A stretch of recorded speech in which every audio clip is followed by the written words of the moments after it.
All right, and we're live. Good morning, everybody. Hope you got some sleep last night.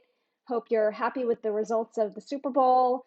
Hope you had some good chicken wings. We did. We shipped them in from Buffalo, so that was a lot of fun. Definitely felt it this morning on the bike, but there you go. So, welcome to another episode of Let's Get Real, where we talk about keeping things real on social, whether you are tweeting as yourself or posting on Facebook as a company, whatever you're doing on social, keep it real. So, I'm Shane, and I own 520 East Brands, a social media engagement company out of Louisville, Kentucky. And we have been doing this for a very long time. We've been in business since 2008. And through the years, I've met a lot of people who I consider to be mentors and who are better at this than I am, or have different skills that we can partner up and make things work great. So today I am very excited to welcome my guest, Jeff Rushton. Jeff and I, he and I actually met years and years ago, and so I asked him for his bio, and he said the following. According to his daughter, he's a dork and a nerd. But according to his resume, he is an 8-time entrepreneur with extensive experience in all things digital, web, social, mobile.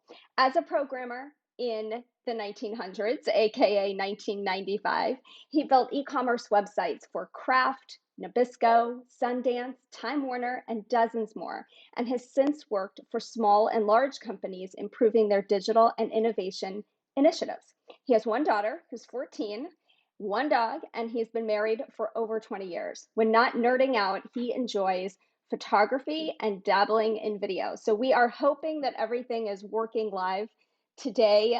Last week we had some issues because I'm still learning, but I think we're getting there. There he is. Hey, Jeff. How are you? Great to see you. Hey, Shane. Thank you for having me. Well, thanks for coming. So we met a very long time ago. I don't even know how many years ago, but it was through the University of Louisville where we were both, I was working as a vendor, you were working there as your real job, and that's how we met. So tell me, leading up to that and then through there and where you are now, how'd you get started in this crazy technological digital marketing agency, and what led you to where you are now? So if you couldn't tell, my dog's biting my ankles. He wanted to be part of the show. So I'll let him up here for a second. I always say puppies and babies, puppies and babies. That's how you keep it real. Although my baby's 5'9", it's a little harder to set her on my lap. So yeah, I started in digital way back when it was early in the birth of kind of the internet and social media and all of those things. Started out as a programmer. I hadn't graduated from college. I just wanted to work at an internet company and a startup. Had no experience. Begged, pleaded, and asked anybody and everybody I could to get a job at one, and had the opportunity to land a position at a little e-commerce company that did very well. It helped me learn how to program. I ended up managing a handful of programmers. And then from then, I just kind of played from there, working at different internet startups that were started by friends of mine. I started my own wireless company at one point. And then, back in 98, around 98 or 99, my wife basically said, "Hey, we need to start getting serious and looking for real jobs. Your play's kind of over." And I still got away with playing for a few more years, but by about 2005, 2006, my wife was pregnant, about to have a baby, and she said, "Okay, fun's over. Go get a real job." Then I started working at large corporations, and that's what I've done since. And like you said in the intro, I manage web, social, and mobile. Right now, I manage digital for a Fortune 250 company and watch. I essentially do their digital listening around the globe. Cool. So you work more with the people who are creating those real voices, and you're kind of guiding them with Cortiva AgriScience. You are letting them know what you're hearing around the world and kind of guiding them how to respond to make sure that you're number one, um, living up to those objectives of the company, but also keeping it real, right? Yeah, and with big companies, it's a little harder to do. With smaller companies, you can have a personality, you can have fun, you can be yourself as an owner. You can truly be yourself, Yep. or partner with someone who understands you in a way, like Shane. Partner with Shane, who takes the time and effort to understand exactly what your personality is, what your sentiment is, and what the message is that you want to convey.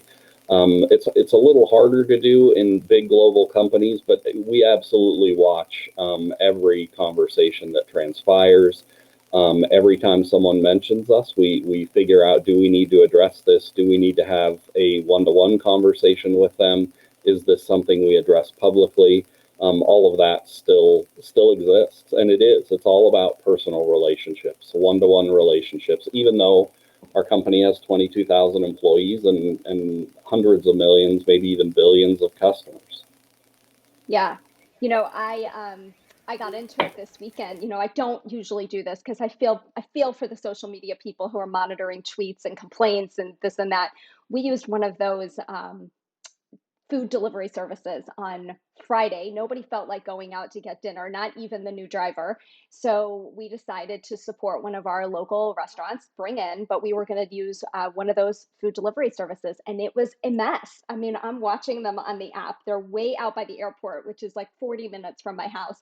And I'm watching this. I'm like, they're not moving. I think they're eating our dinner. So I actually tweeted. I tweeted that company and I tweeted the local restaurant to let them know this is not a good fit. And I heard back from that company quickly because that's what Twitter's for. They're listening and they heard me. So it's interesting. Even sometimes those of us who are managing it, we get caught up in being the consumer. And I'd like to say I didn't lash out, but I think I lashed out a little bit. So anyway, um, but I know that one of the things that it kind of blows my mind when I've seen your screens, I've seen what you do. Talk to me a little bit about, how far can a tweet go? And I know we've talked about this before. You're way techier than I am. I'm social, not techie. You're way techier. So when you're looking at insights, what kinds of things really get to you? And just how far have you seen a message go from the person who's, typing it on their phone? How far did it go? Have you ever seen anything that it kind of blew your mind? Well, so I worked at a university here locally. That's really hard to figure out if you wanted to take the time to do it. But I worked at a university that had several scandals. We also won a national championship, which was later taken away.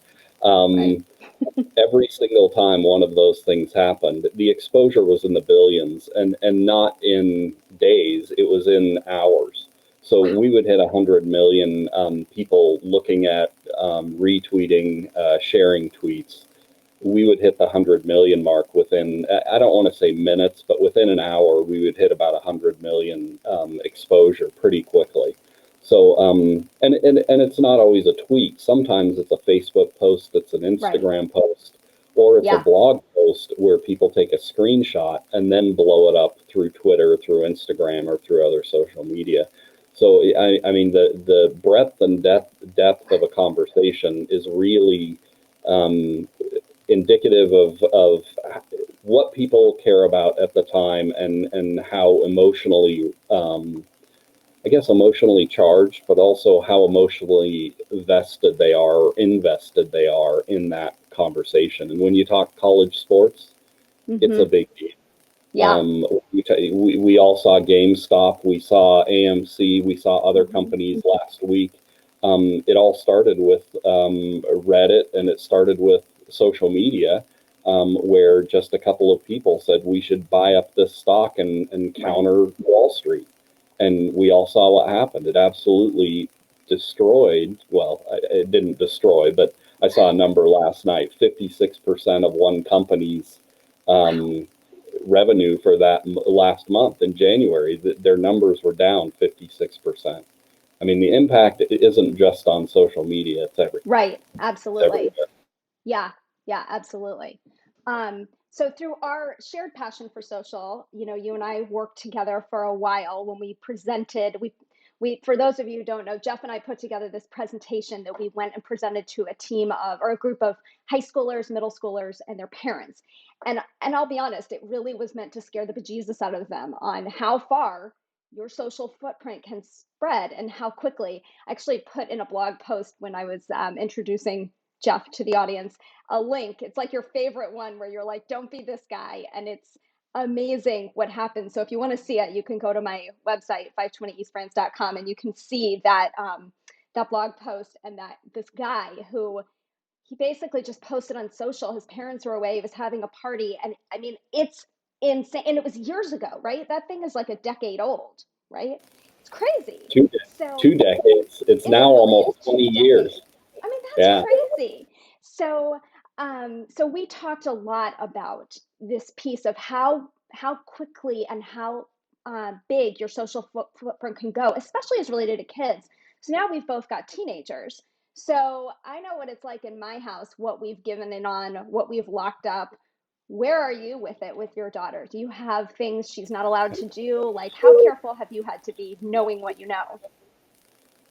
So this is where I told you I'm going to fail your test, Shane, because this is where I do not perform well. So if I'm being graded, I'm sorry. But No so grades, no grades. essentially, fear and loathing is kind of what I've used to educate my daughter.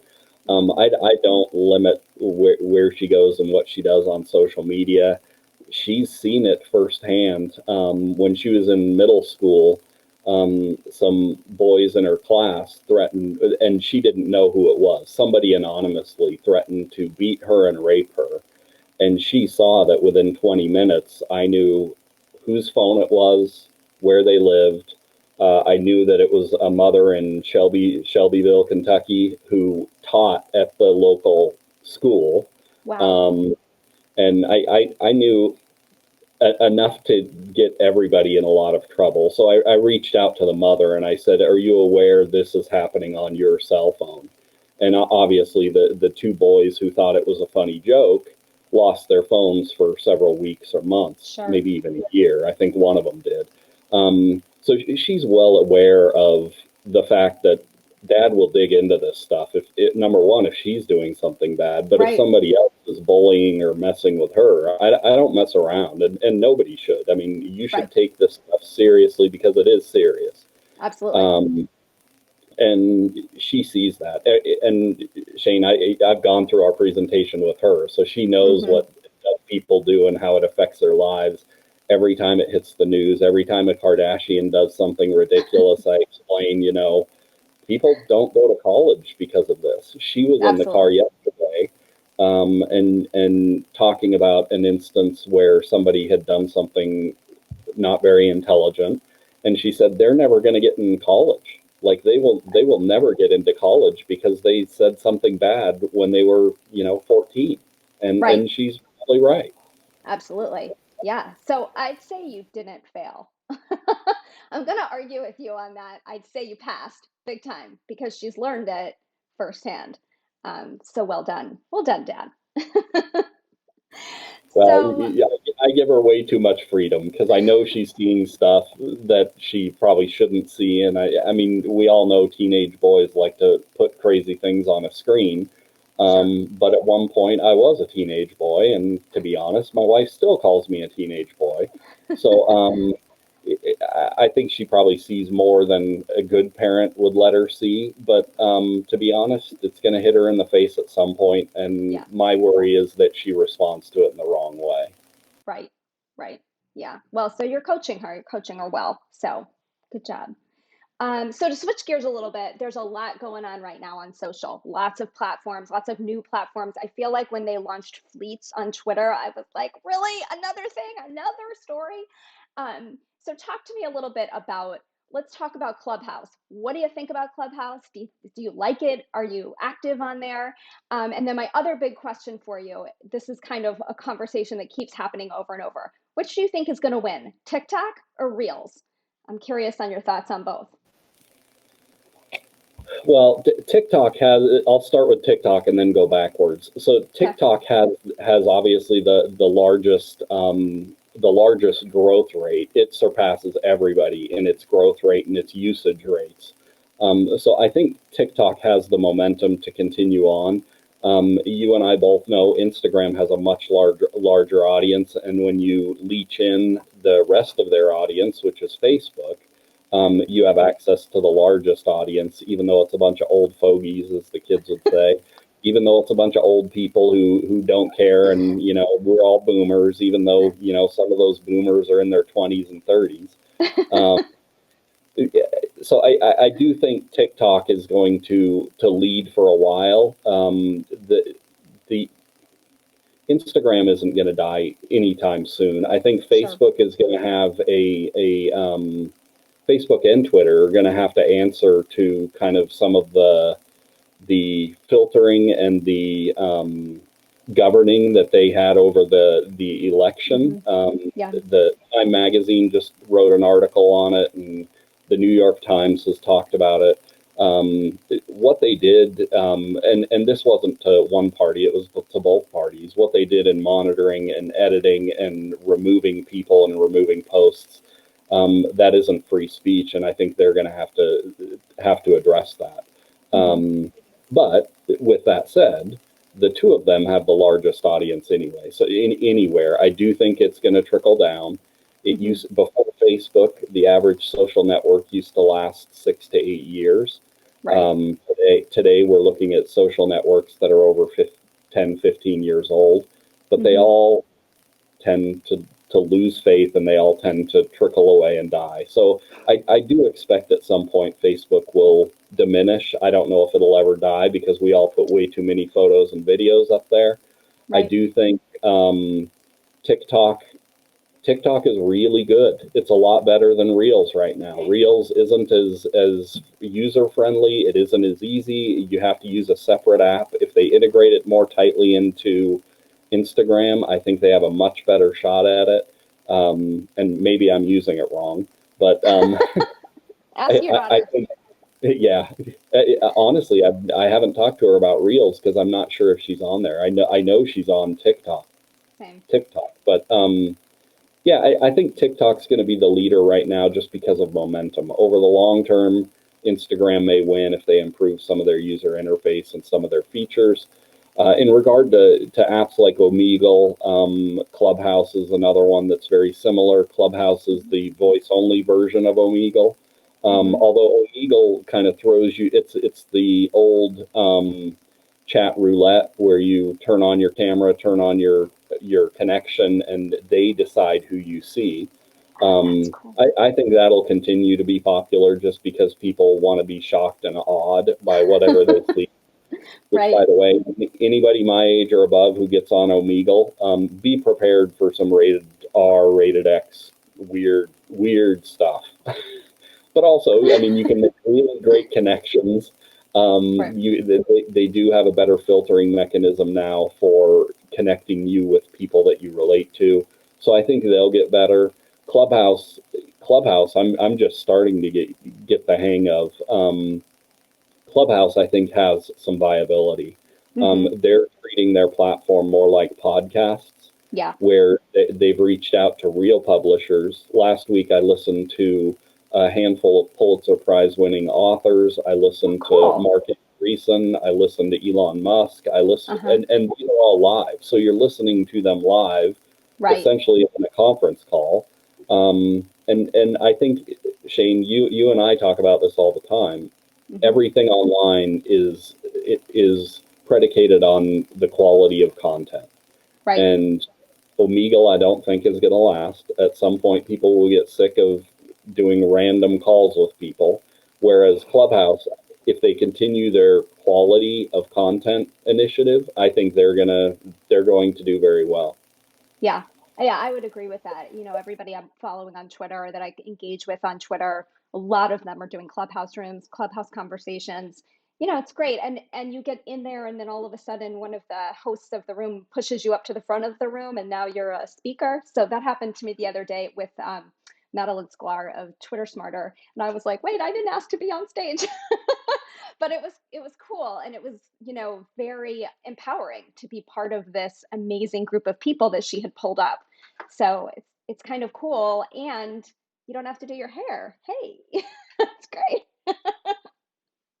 I was telling my friend because social networks are fun. I mean, getting on video is fun. To your point, if you like to be on camera, I hate being on camera, and I hate my voice. So I hate both of Well, thanks those. for doing this today anyway. But I do love the platforms that absolutely support it, because people who are good at it, Shane, people who are good at it and people who understand it and value it, absolutely are helping everybody else. And it's not about self-serving. The people who do this best have real conversations. The conversation that I was in with a Pulitzer Prize winning author, he started off and he said, okay, here's our topic. I'm not going to tell you my opinion. I want to hear yours first. And he put 10 or 15 people, including Mark Andreessen and several other somewhat famous people, physicists and scientists from Stanford and Harvard and all over. He put them into the room, and he put random people into the room that had no That's real cool. credentials. But 5,000 people hopped on the call and shared their opinions. And after about 45 minutes, he jumped in and said, okay, now I see where you're at. Here's my thinking. Now let's discuss that. And I Oh, think that's that, cool. yeah, that type of platform is just gold, because it Yeah. gives an opportunity for everybody to have a voice. And I think the more we can focus on golden content that engages everyone, the better Hmm. off everybody is. Yeah, I agree. Well, you know that I agree with that. So do you think, is that your prediction for the next, let's say, 3, 5, 10 years in social? You think it's just going to continue with true engagement and conversation? Where do you kind of see that going? It depends on that whole free speech thing, because I think the government is, and I don't know this, but I think the government is going to have to address it at some point, whether it's now or in 4 years or 10 years, it doesn't really matter. But I think they do have to address it, because we saw the largest, or not the largest, but one of the fastest growing networks ever in Parler, which is Hmm. very, very controversial to some. But Right, we saw Parler, and statistically, it was one of the fastest growing social networks to ever hit the planet. And suddenly, it's out of business because right, somebody else put them out of business. right. Um, I don't like to make predictions when those types of things are happening, because all it takes is one or two conversations or one political opinion, Hmm. and a whole business can shut down. So I Yeah. do think the platforms that are doing this best are Clubhouse. I think TikTok is doing fairly well. Their filters are terrible, so you're still going to end up with stupidity in there. But that's true of any platform. I think Sure. you just have to be smart and um, fight for your freedom of speech, or freedom to do or see or say what you want to see or say. And if you don't want to see it, then tell people. Right. That's good. That's a good prediction. I won't hold you to it, but I think it's pretty good. So, Jeff, thank you for coming today. If anybody out there has some follow-up questions, or you want to connect with Jeff, I have put his contact information on Twitter, Instagram, and Facebook up on the screen. So keep in touch. He's always open to questions. He's a great teacher, if nothing else. Even though he thinks he's not a great teacher to his daughter, I would venture to say you are. So thank you for being here this morning. I really, really appreciate it. I appreciate all your technical support all the time. And it's just really good to know you. So thank you. Well, likewise, Shane, and I've always appreciated it, and appreciate everything you do, because you are helping people change the world, and you do that by producing great content, and that's what you guys do. So I'm glad we had the opportunity to chat. I'm sorry I talk like a bullet train, but I appreciate it. Appreciate the time, Shane. Thank you very much. Absolutely. Have a wonderful day, and I'll talk to you soon. And for everyone else, it's been great to see you again today. I look forward to seeing you next Monday, when my guest will be Bernie Fusenegger. anyone who's on marketing Twitter knows Bernie. In fact, that's how I met him. I met him on Twitter. We've become really good friends. And after meeting him, I learned we both live in Louisville. So very, very exciting. I look forward to the day when I can meet him in person. But for now, he will be joining me on the show. So you can follow up with questions on Twitter at 520 East Brands. You can also find me on my website, 520eastbrands.com. And in the next week, have a wonderful, wonderful week, and I'll see you then. Thanks, everybody.